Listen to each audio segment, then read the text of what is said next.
sa kulungan. Habang buhay ka rin dyan. Matatapos din ang lahat ng ito. Makakalaya. Tinuturoan pa yung mga kasamahan niya. Tropa-tropa Kahit yan. sa kamatayan. Tinuturoan pa Hindi niya. makaka-afford. Ano pinanood mo, Nay? Ha? Ano pinanood mo? Kay Isabel. Nanak, Ano pinanood mo? ano, sa piling ni nanay. Ba't tinaway mo yung feeling nila?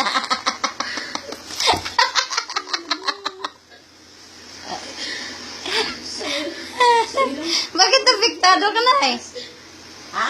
Bakit ka apektado? Eh, nagati. Bakit ka apektado? Bakit ba? Ba't ka apektado doon?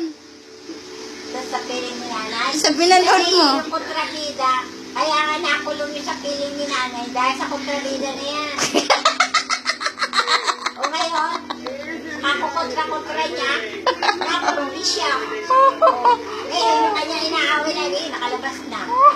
Yun, nakilala yung tuloy na anak. Ganon? Oo, tingnan mo, ang saya. Ang inang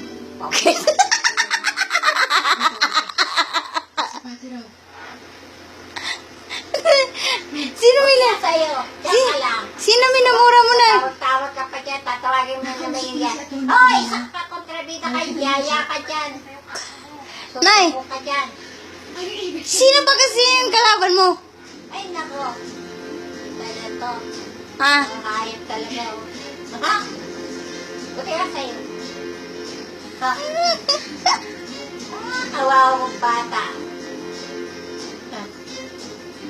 Iyabang pa. Yan.